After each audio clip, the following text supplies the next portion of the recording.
الحمد لله نحمده ونستعينه ونستغفره ونؤمن به ونتوكل عليه ونعوذ بالله من شرور أنفسنا ومن سيئات أعمالنا من يهده الله فلا مضل له ومن يضلل فلا هادي له وأشهد أن لا إله إلا الله وحده لا شريك له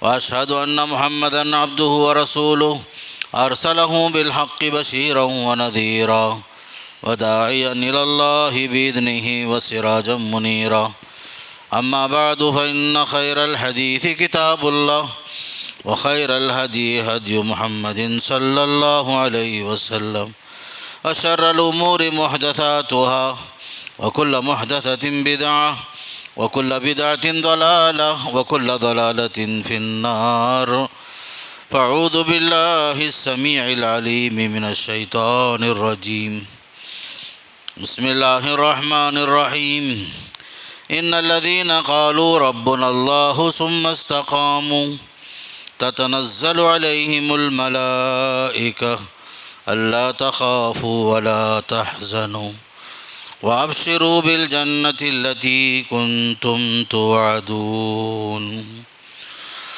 وعن أنس بن مالك رضي الله عنه قال قال رسول الله صلى الله عليه وسلم إن الله إذا أراد بعبد خيرا استعمله قالوا يا رسول الله كيف يستعمله قال صلى الله عليه وسلم يوفقه لعمل صالح ثم يقبضه رواہ احمد۔ تمام تعریفیں اس اللہ کے لیے جو ہم سب کا خالق ہے، رازق ہے، موت و حیات کا مالک ہے۔ دنیا میں ہر چیز اسی کے تابع ہے، اسی کا حکم ہر چیز پر چلتا ہے، وہ جو چاہتا ہے کر گزرتا ہے، فعال لما یرید ہے۔ دنیا میں ہر چیز اسی کی بادشاہت کے اندر تابع ہے۔ درود و سلام ہو اللہ کے نبی صلی اللہ علیہ وسلم پر، آپ کے صحابہ کرام، تابعین اور تبع تابعین سے اللہ راضی ہو۔ اللہ تعالیٰ ان سب کے خدمات قبول فرمائے اور انہیں جنت نصیب فرمائے، اور ہمیں بھی نیک عمل کی توفیق نصیب فرمائے اور حسن خاتمہ نصیب فرمائے۔ محترم حضرات، سورہ فصلت کی آیت مسند امام احمد کی ایک حدیث کی روشنی میں بعض علامتیں ایسی ہیں جو انسان کی زندگی میں حسن خاتمہ کی دلیل بن جاتی ہیں۔ بعض علامتیں ایسی ہیں جو انسان کے لیے دنیا میں ہی سوء خاتمہ، برے خاتمہ کا سبب بن جاتی ہیں۔ حسن خاتمہ یہ ہے کہ اللہ تعالیٰ کسی بندے کو موت سے پہلے کچھ نیک عمل کی توفیق دے دے، توبہ اور استغفار کی توفیق دے دے، بندہ ایسا عمل کرے جس سے اللہ راضی ہو، اللہ کی معصیت سے دور ہو، اور ہر قسم کے گناہوں سے اپنا دامن جھاڑ لے، آخرت طلبی غالب آئے، دنیا کے مقابلے میں آخرت کی نعمتوں کو چاہنے اور پانے کی خواہش غالب آئے، ہر وقت اسے اللہ یاد آئے، اللہ سے ملنے کی خواہش ہمیشہ ہو، اس کے اوپر غالب آ جائے، تو اس طرح کی چیزیں جو ہیں حسن خاتمہ کی علامت ہوتی ہیں۔ سوء خاتمہ کا مطلب یہ ہوتا ہے کہ بندہ جو ہے دین سے دور ہو جائے، اللہ سے دور ہو جائے، اللہ کی معصیت پر پوری زندگی گزار لے، اللہ کی نافرمانی کو کوئی اہمیت ہی نہ دے، دینداری غالب آنے کے بجائے من پسند زندگی گزارے، من مانی زندگی گزارے، اللہ کی معصیت میں شب و روز گزارے، اللہ سے اعراض کر لے، شیطان کو تو خوش کرے، اللہ کو ناراض کر دے، ایسا عمل کرے جس سے اللہ ناراض ہو، اور جو ہے خاص کر نیکیوں کی کوئی اہمیت ہی نہ ہو اس کے پاس، وہ ہمیشہ جو ہے دنیا ہی کو سب کچھ سمجھ لے۔ تو ایسے لوگ جب دنیا سے رخصت بھی ہوتے ہیں تو ان کی نظر میں ان کے برے اعمال ہی ہمیشہ اسے غالب آ کر کے حسن خاتمہ سے محروم کرتے ہیں۔ سورہ فصلت کی جو آیت پڑھی گئی ہے، اس میں اللہ نے فرمایا ان الذین قالوا ربنا اللہ، بے شک کچھ بندے اللہ کے ایسے بھی ہیں جو کہتے ہیں کہ ہمارا رب اللہ ہے، ثم استقاموا، پھر جم کر باقی رہے پوری زندگی۔ ایسے لوگوں کے لیے خوشخبری ہے، تتنزل علیہم الملائکہ، اللہ کے فرشتے ان پر نازل ہوں گے، خوشخبری سنائیں گے، اللہ تخافوا ولا تحزنوا، تمہیں اندیشہ کرنے کی کوئی ضرورت نہیں، مستقبل کے بارے میں سوچنے کی، خوف کرنے کی کوئی ضرورت نہیں، ولا تحزنوا، اور پیچھے جو چھوڑ کے جا رہے ہو اعلی اولاد کو، مال کو، جو کچھ بھی ہے، اس کے بارے میں آپ کو غم کرنے کی کوئی ضرورت نہیں۔ وَأَبْشِرُوا بِالْجَنَّةِ الَّتِي كُنْتُمْ تُوعَدُونَ، فرشتے خوشخبری سنائیں گے، اس جنت کی خوشخبری جس کا تم سے وعدہ کیا جا رہا ہے، اور فرشتے تسلی دیں گے، نحن اولیاؤکم فی الحیات الدنیا وفی الآخرہ، ہم تمہارے دوست ہیں بھائی، دنیا میں بھی آخرت میں بھی، وَلَكُمْ فِيهَا مَا تَشْتَهِي أَنفُسُكُمْ، تمہارے لیے آخرت میں سب کچھ ہے جو تمہارا جی چاہے گا، وَلَكُمْ فِيهَا مَا تَدَّعُونَ، تمہیں وہ سب کچھ ملے گا جو تم مطالبہ کرو گے، نزلا من غفور الرحیم، یہ جو ہے وعدہ رب غفور کی طرف سے ہے، مہمان نوازی یہ اللہ کی طرف سے ہے جو بڑا غفور ہے، معاف کرنے والا۔ مفسرین نے لکھا ہے یہ آیت کے اندر 3 جگہ میں فرشتے آ کر تسلی دیتے ہیں مومن کو، 3 مقامات پر خوشخبریاں سناتے ہیں، ہم تمہارے ساتھ ہیں، ہم تمہارے دوست ہیں، دنیا میں بھی آخرت میں بھی، نہ تم کو ڈرنے کی ضرورت ہے، نہ ماضی کے بارے میں سوچنے کی ضرورت ہے، نہ مستقبل کے بارے میں فکر کرنے کی ضرورت ہے۔ 3 مقامات فرشتہ جو ہے جب روح نکالنے کے لیے آتا ہے، یہ پہلا مرحلہ ہوتا ہے، آدمی دنیا سے رخصت ہوتا ہے، حیران پریشان ہوتا ہے، موت کے مناظر دیکھ لیتا ہے، دنیا ساری ساتھ میں رہتی ہے لیکن کچھ بھی نہیں کر سکتی، ایسے وقت میں فرشتے آ کر کے نیک بندے کو حسن خاتمہ کے طور پر خوشخبریاں سناتے ہیں، جنت کی خوشخبریاں، اللہ کی طرف سے مہمان نوازیاں، مغفرت کے وعدے، اور انسان جو چاہے گا ساری چیزوں کا مطالبہ اس کا پورا ہونے والا ہے، یہ ساری باتیں۔ پہلا مرحلہ موت کے وقت فرشتے تسلی دیتے ہیں، دوسرا مرحلہ جب قبر سے اٹھائے جائیں گے، قبر سے جب اٹھائے جائیں گے، پوری دنیا جو ایک طرف حیران پریشان ہوگی، اور مومن جو پوری زندگی استقامت کی زندگی گزارا ہے، قبر سے اٹھانے کے وقت میں فرشتے اسے تسلی دیں گے۔ تیسرا مرحلہ محشر کے میدان میں نفسا نفسی کے عالم میں رہیں گے لوگ، اس وقت بھی فرشتے تسلی دیں گے۔ تینوں مرحلے میں نازک مرحلے ہوں گے، پریشانی کا عالم ہوگا، ہر آدمی پریشان ہوگا، یہاں تک کہ انبیاء پریشان ہوں گے۔ ایسے موقع پر یہ اللہ کا وعدہ ہے کہ خاص کر جو لوگ ایمان پر قائم رہے، استقامت کے ساتھ باقی رہے، توحید پر قائم رہے، شرک سے دور رہے، اللہ کی معصیت سے دور رہے، توبہ اور استغفار کے ساتھ ہمیشہ اللہ کو یاد کرتے رہے، لوگوں کا حق بھی ادا کرتے رہے، اللہ کے حقوق میں کوئی کوتاہی نہیں کرے، پوری زندگی پاک صاف زندگی گزارتے رہے، استقامت اہم شرط۔ تو ایسے لوگوں کے لیے خوشخبریاں ہی خوشخبریاں دیں گے، یہ حسن خاتمہ کی پہلی علامتیں ہوں گی فرشتوں کی طرف سے۔ حدیث میں آتا ہے من احب لقاء اللہ احب اللہ لقاءہ ومن کرہ لقاء اللہ کرہ اللہ لقاءہ، جو بندہ اللہ سے ملنا چاہتا ہے اللہ بھی اس سے ملنا چاہتا ہے، اور جو اللہ سے ملنا نہیں چاہتا اللہ بھی اس سے ملنا نہیں چاہتا۔ جب یہ بات آپ نے فرمائی، صحابہ پوچھے یا رسول اللہ کلنا نکرہ الموت، ہم سب جو ہے مرنا نہیں چاہتے، موت کو پسند نہیں کرتے، موت سے ہمیں کوئی محبت نہیں ہے، ہر آدمی دنیا سے جانے کو اچھا نہیں سمجھتا، موت سے کراہت تو ہے ہر آدمی کو، تو یہ کیا بات ہے یا رسول اللہ، من کرہ لقاء اللہ کرہ اللہ لقاء۔ تب آپ نے فرمایا دیکھو جب انسان کی موت کا وقت آتا ہے، بشیر آتا ہے خوشخبری سنانے والا مومن کے لیے، اور وہ جنت اور جنت کی نعمتوں کی حوالے دے کر اسے خوشخبریاں سناتا ہے، فوراً بندہ اللہ سے ملنے کے لیے خوش ہو جاتا ہے۔ من احب لقاء اللہ احب اللہ لقاء۔ موت کے وقت میں فرشتے جب آتے ہیں خوشخبریوں کے ساتھ تو بندہ فوراً اللہ سے ملنے کے لیے تیار ہو جاتا ہے۔ اور دوسری طرف آپ نے فرمایا جو بندہ برا ہوتا ہے، جس کا حسن خاتمہ نہیں ہوتا، سوء خاتمہ، اور اسے موت کے فرشتے سختی کے عالم میں آتے ہیں، ڈراؤنی صورت میں آتے ہیں، ڈرا کر کے اس کی روح نکالنے کے لیے آتے ہیں، ہیبت ناک صورت میں آتے ہیں، اور آخرت کے دھمکیاں سناتے ہیں، اسے جہنم کی وعیدیں سناتے ہیں، تو وہ اللہ سے ملنا نہیں چاہتا۔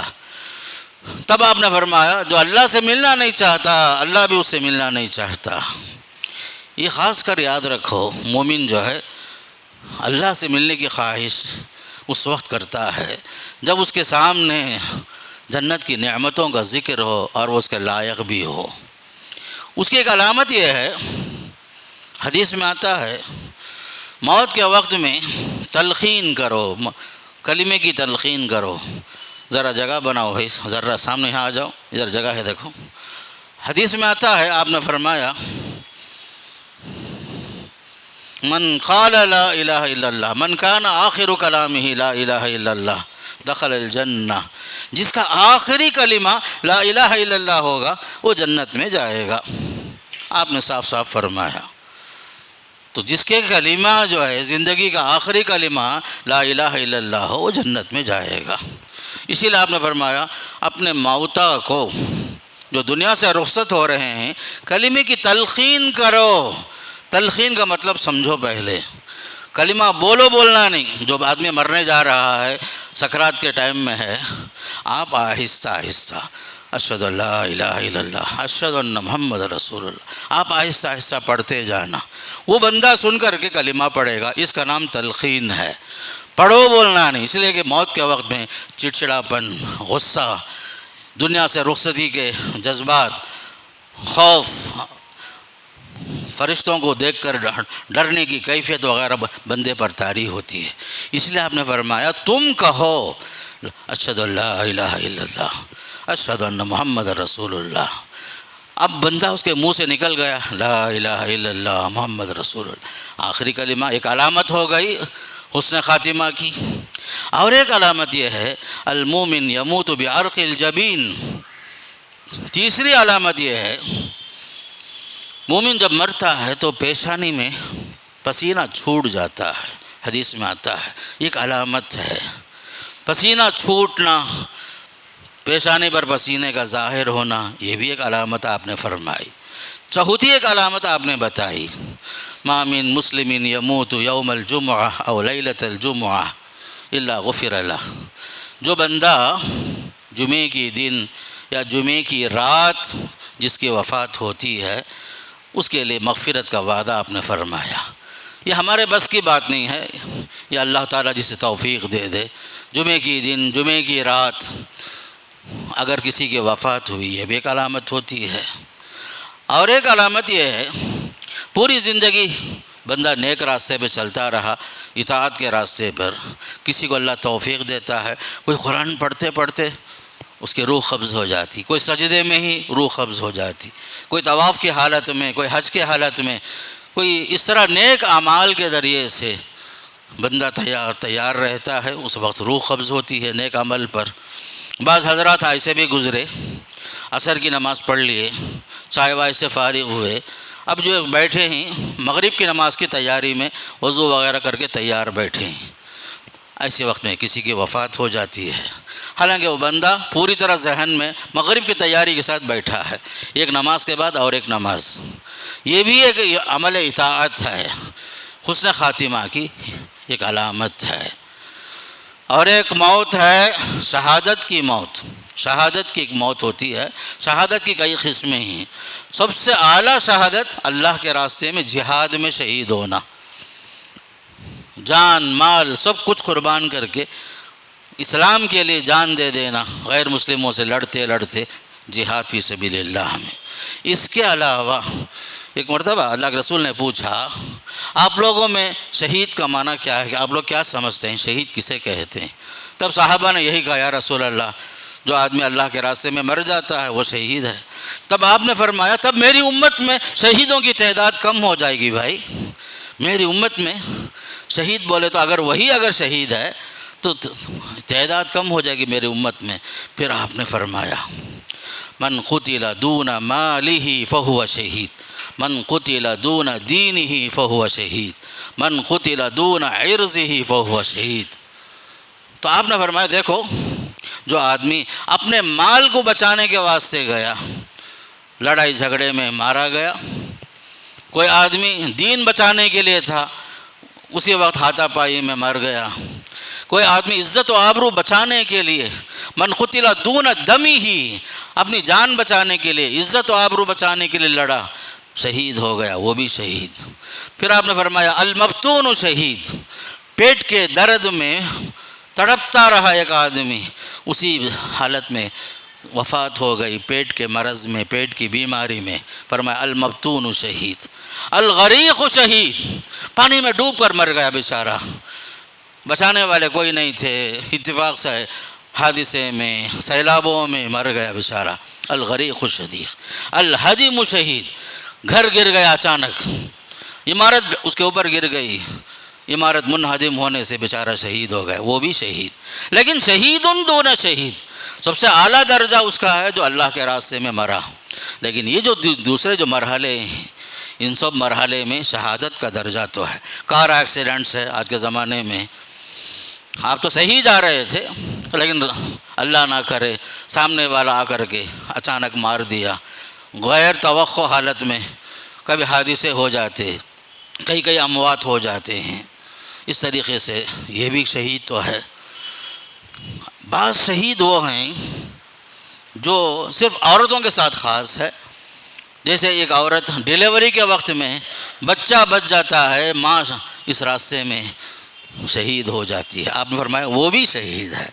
ڈیلیوری کے وقت میں عورت کی وفات ہو جاتی ہے، تب آپ نے فرمایا وہ بچہ جو ہے اپنے ماں کو نال کے ذریعے سے گھسیٹ کر لے جائے گا، جنت تک پہنچائے گا۔ حاملہ عورت حمل کے دوران وفات پا گئی، فرمایا وہ بھی شہید۔ یہ عورتوں کے ساتھ مخصوص۔ الغرض یہ کچھ علامات ہیں، لیکن اللہ سے ہمیشہ حسن خاتمہ کی توفیق مانگتے رہنا، حسن خاتمہ، اس لیے کہ آخری وقت کا جو کلمہ ہے یہ سب سے اہم ہوتا ہے۔ اس کے اسباب یہی ہیں، پوری زندگی بندہ تقوی کی زندگی گزارے، اللہ سے ڈر کر گزارے، حقوق اللہ میں گزارے، اللہ کا حق توحید پر صحیح معنی میں قائم رہے، توحید پر قائم رہنا، کبھی شرک نہیں کرنا، کبھی بدعت کے قریب بھی نہیں جانا، پھر اللہ کی اطاعت، اللہ کی معصیت سے دور۔ یہ سب جو ہیں علامات ہیں، خاص کر اسباب ہیں، خاص کر حسن خاتمہ کے لیے۔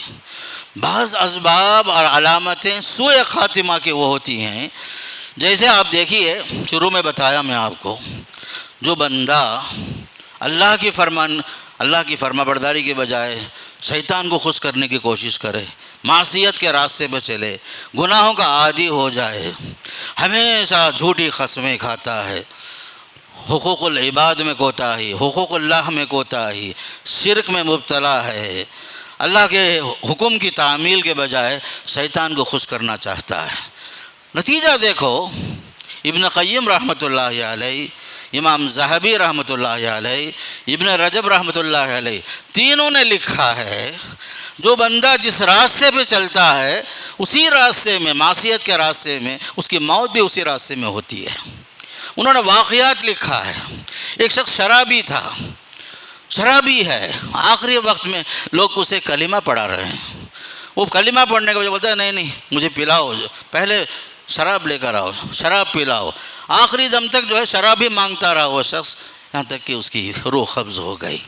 ایک شخص جوا کھیلتا تھا پوری زندگی، جوا جب کہتے ہیں لوگ کلمہ پڑھ بھائی، کلمہ پڑھنے کے بجائے بولتا ہے نہیں شاہق، عربی میں ایک لفظ ہے شاہق، جوا کھیلنے میں، جوئے میں جیسا راجا مہاراجا ہم بولتے ہیں تو بولتا ہے کہ شاہق کو بچاؤ، شاہق کو بچاؤ، کلمہ پڑھنے کی فکر نہیں ہے، لیکن اسے جوئے کے دل و دماغ میں وہی چیز غالب ہے۔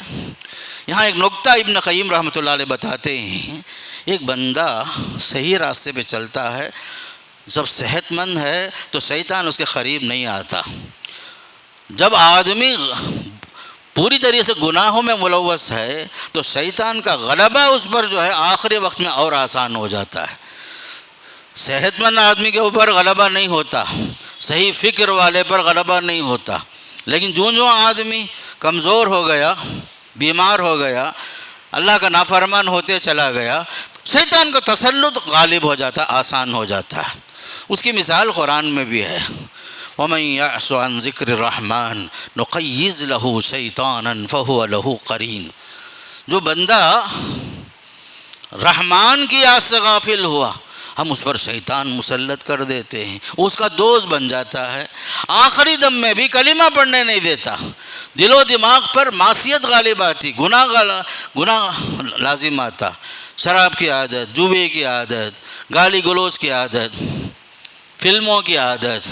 بعض لوگوں کے بارے میں واقعات لکھے ہیں، لوگ کلمہ پڑھنے بول رہے ہیں لا الہ الا اللہ محمد رسول اللہ، زبان سے کلمہ نہیں آ رہا، لیکن ٹھن ٹھن ٹھن ٹھنا ٹھن جو بالکل گانے کی میوزک بجا رہا ہے، اسی حالت میں اس کی روح قبض ہو جاتی ہے۔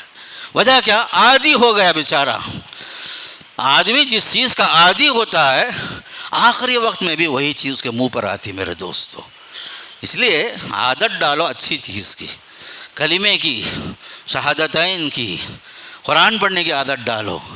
اب دیکھیے سورہ ملک ہے، سورہ ملک جس کے بارے میں حدیث میں آتا ہے، جو بندہ اس کی عادت بنا لے سورہ ملک رات میں سونے سے پہلے پڑھنے کی، عذاب قبر سے نجات کا ذریعہ ہے۔ یہ سورت عذاب قبر سے نجات کا ذریعہ ہے۔ مجھے ایک حدیث یاد آئی، جو بندہ صحت کی حالت میں جو نیک اعمال کا عادی ہے، بیماری میں اور سفر میں وہ کام نہیں کر سکا، لیکن اللہ کا حکم ہوتا ہے یہ بندہ بیماری اور سفر اور عذر کی وجہ سے نہیں کر سکا، اس کے وہی اعمال لکھ دو جو وہ پہلے کرتا تھا، اب جو عذر کی وجہ سے اس سے نہیں ہو رہا ہے۔ تو صحت کی حالت کو غنیمت جانو میرے دوست، صحت، تندرستی، اللہ تعالیٰ نے جب موقع دیا ہے نیک بننے کا، فرما بردار بننے کا، اطاعت کرنے کا، اللہ کے راستے میں چلنا جب اللہ نے آسان کیا ہے زندگی میں، اس موقع کو غنیمت جب ہم جانیں گے تو موت کا مرحلہ اللہ آسان کرتا ہے۔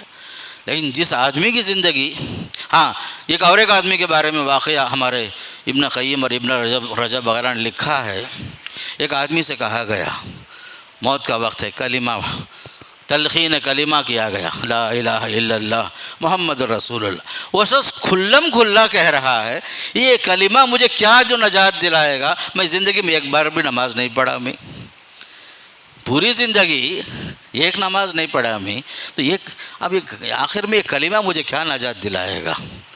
ایسے سوء خاتمہ کی علامتیں ہوتی ہیں، جو بندہ غلط راستے پہ چلے، اللہ کے نیک بندوں کے راستے پہ نہ چلے، تو ایسے لوگوں کے لیے یہ سوء خاتمہ یقیناً ہوتا ہے۔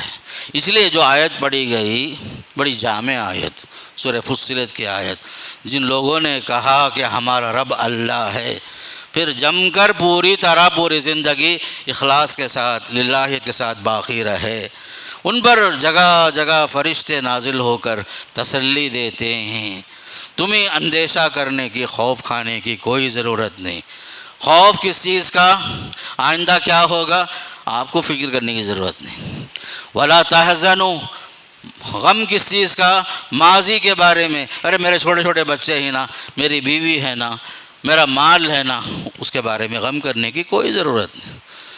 وابشروا بالجنہ، جنت کی خوشخبری سن کر خوش ہو جاؤ جس کا تم سے وعدہ ہے۔ پھر اور ایک بات کہتے ہیں، نحن اولیاؤکم، ہم تمہارے دوست ہیں، ہم فرشتے تمہارے دوست ہیں، دنیا میں بھی آخرت میں بھی۔ نحن اولیاؤکم فی الحیات الدنیا وفی الآخرہ ولکم فیہا ما تشتہی انفسکم. جنت تم کیا جانو، تمہارے لیے وہاں سب کچھ ہے، تمہارا جی چاہے گا، آپ کی جو مرضی ہوگی، جو خواہش ہوگی، ساری خواہشات آخرت میں اللہ پوری کرے گا. دنیا میں یہاں جینے کی پابندی ہے، جینے کی پابندیاں ہیں، وہاں جو ہے کوئی پابندی نہیں، ہر چیز حلال، ہر چیز حلال، آپ کی ہر خواہش پوری ہوگی.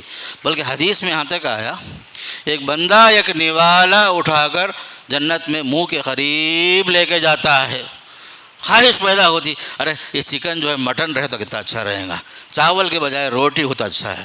حدیث میں آتا ہے بندے کا وہ نوالا اسی وقت آنن فانن اس کی خواہش کے مطابق اللہ بدل دے گا، آپ کی ہر خواہش اللہ پوری کرے گا. ہاتھ کا لقمہ چینج ہو جائے گا، بدل جائے گا آپ کی خواہش کے مطابق. سونے کے کنگیاں ہوں گی آپ کے واسطے. جنت کا وعدہ ایسا ہے وہاں جو ہے آپ کا وقت ضائع بھی نہیں ہوگا، نہ وہاں پیشاب کی ضرورت، نہ پاخانے کی ضرورت، کوئی چیز نہیں ہوگی.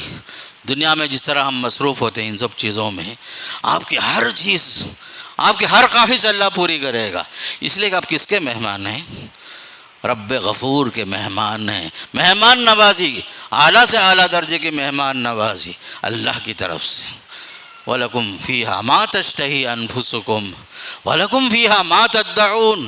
جو تم مطالبہ کرو گے ہر چیز پوری ہوگی. ماں باپ چاہیں گے میرے بچوں کو دیکھنا ہے، میرے بچوں سے ملنا ہے. ہو سکتا ہے ماں باپ کا درجہ بلند ہے، بچے جو ہے درجے کے اعتبار سے کم ہیں، نچلے درجے میں ہی، سیکنڈ فلور میں ہی. ماں باپ جو ہے اونچے درجے میں رکھا گیا ہے ایمان اور عمل کی بنیاد پر. سورہ طور میں اللہ نے فرمایا جو بچے ایمان لائے، ماں باپ کے نقش قدم پر چلے ایمان کے راستے میں، الحقنا بہم ذریتہم وما التناہم من عملہم من شیء. نچلے درجے کے بچوں کو لا کر کے ماں باپ سے ہم اوپر لا کے ملائیں گے. ایسا نہیں ہوگا کہ ماں باپ کو نیچے اتارا جائے بچوں سے ملنے کے واسطے، نہیں. اللہ ماں باپ کی خاطر بچوں کو نیچے سے اوپر لا کر ملائے گا. وَاتَّبَعَتْهُمْ ذُرِّيَّتُهُمْ بِإِيمَانٍ. ایک شرط ایمان. ماں باپ کے بعد بچے ایمان کے راستے پہ چلے، اخلاص کے ساتھ، استقامت کے ساتھ، حلال روزی کے ساتھ، حقوق العباد کی ادائیگی کے ساتھ، توبہ اور استغفار کے ساتھ. کوئی نماز ہماری فوت نہ ہو، خزاں نہ ہو بھائی، کوئی نماز فوت نہ ہو، ہم پر کوئی قرض باقی نہ ہو، ہمارے روح قبض ہو، اعلان ہو کہ اس کا اگر قرض ہے تو کوئی ہم سے پوچھنا ہے تو پوچھ لے. وارثین کا اعلان ہونا چاہیے، ہر جنازے میں ہونا چاہیے کہ بھائی یہ میت ہے اس کا میں وارث ہوں. میت کو ہم قرض سے بری کرنا چاہتے ہیں، دنیا سے بھیج رہے ہیں. جس طرح ہم نے غسل دیا، پاک صاف کیا، 2 بار غسل دیے، 3 بار غسل دیے، صاف کفن ہم نے پہنایا، لیکن ساتھ ہم یہ بھی اعلان کرتے ہیں اسے حقوق سے ہم بری کرنا چاہتے ہیں. اگر کوئی وعدہ ہے، کوئی وصیت ہے، کوئی قرض ہے ہم سے مانگے. اولاد یہ اعلان کرے میت کے جو حقدار ہیں، وارثین ہیں، صرف رونا دھونا کافی نہیں ہے، رونے والے سب ملیں گے آپ کو قبرستان تک، لیکن حقوق، میت کا حق یہ اہم ہے میرے دوستو. دکھاوے کے لیے رونا بہت اہم ہوتا نہیں ہے. حقوق، اس لیے کہ حدیث میں آتا ہے میت پوری طرح جان بھی دے دیا اللہ کے راستے میں، جہاد میں، لیکن قرض باقی ہے، روح اس کی باقی رہتی، معلق رہتی ہے. قرضوں کی ادائیگی، حقوق کی ادائیگی، بیوی کا حق، بچوں کا حق، ماں باپ کا حق، بھائی بہنوں کا حق. کتنے لوگ ایسے ہیں وراثت کے معاملے میں بہنوں کا حق دبا کر بیٹھے ہیں، وارثین ہیں چند لوگ قبضہ کر کے بیٹھے ہیں اور وہ دیگر وارثین کو محروم کر دیتے. ہم لوگ ایسا نہیں ہونا. ہم دنیا سے رخصت ہوں بالکل خالی ہاتھ جائیں، کسی کا حق ہم پر باقی نہ رہے. آپ چاہتے ہیں ہر ایک کی موت کے وقت میں کلمہ نصیب ہو، ہر آدمی چاہتا ہے، میری بھی خواہش ہے، آپ کی بھی خواہش ہے، لیکن عمل کے اعتبار سے مجھے بھی آپ کو بھی سوچنا ہے. میں آج یا کل دنیا سے جاؤں گا ہی ضرور، لیکن کوئی حق باقی نہ رہے، کوئی حق میرے اوپر باقی نہ ہو، اگر ہے بھی تو میرے وارثین کو چاہیے پہلے مجھے بری کریں۔ کیوں میں بول رہا ہوں یہ بات؟ حدیث میں آتا ہے اللہ کے رسول علیہ السلام کے زمانے میں جنازہ حاضر ہوتا تھا، آپ فرماتے تھے، پوچھتے تھے کیا اس کا قرض باقی ہے؟